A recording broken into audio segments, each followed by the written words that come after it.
Et bienvenue à vous si vous nous rejoignez dans C'est votre avenir, toujours avec Véronne, notre numérologue qui répond à toutes vos questions au 0800 26 300 300. Donc n'hésitez pas à nous appeler, vous savez que vous êtes les bienvenus. Et aujourd'hui, Véronne, on va s'intéresser au bol tibétain. D'ailleurs, vous en avez amené un et vous pouvez le voir chez vous si vous nous rejoignez sur la chaîne YouTube de Sud Radio ou directement sur le site sudradio.fr. Et vous pouvez l'entendre aussi. Véronne, dites-nous tout. C'est très impressionnant. Alors je vous le dis, elle a essayé de le faire autour de moi tout à l'heure, Véronne. C'est incroyable le bien-être que ça procure et la résonance continue, moi personnellement, dans mes oreilles. Vous me l'avez fait il y a à peu près 2 heures, je crois, 1h30. Le son continue longtemps. Ça continue, ouais, c'est incroyable. Tout à fait. Alors l'appellation déjà du bol tibétain ne s'applique qu'à des bols fabriqués par des Tibétains, donc dans l'arc tibétain, au Tibet, au Népal. Le vrai bol tibétain traditionnel est composé d'un alliage de 7 métaux, l'or, l'argent, le fer, le mercure, l'étain, le cuivre et le plomb. Donc certains sont appelés full moon parce qu'ils sont réalisés durant la pleine lune, ce qui leur donne une vibration encore plus intense.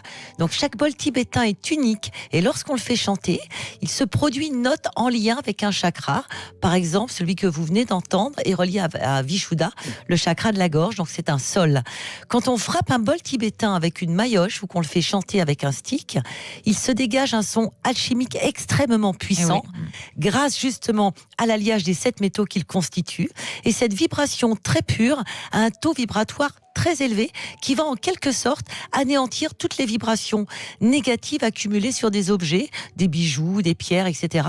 Car ceux-ci, évidemment, vivent des événements qu'ils gardent en mémoire et qu'ils restituent sous forme d'énergie. C'est incroyable. Alors, pour un nettoyage encore plus puissant ou pour charger des minéraux à leur maximum, par exemple, il est coutume de remplir le bol tibétain d'eau, donc qui sera porté à son maximum en le faisant vibrer avec le stick, en informant mentalement l'eau de ce que l'on souhaite, puis d'immerger l'objet, bien évidemment si sa texture lui permet le contact avec l'eau, et de refaire vibrer l'ensemble.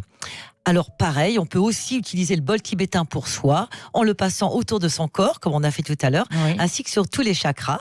Et c'est aussi un merveilleux outil pour la méditation. Est-ce que vous pouvez nous le refaire? Alors, donc c'est le bâton que vous utilisez. Mettez-le bien près du micro. Alors quand vous le faites. ça c'est un stick, et moi je vais utiliser la vibration avec la petite maillotche.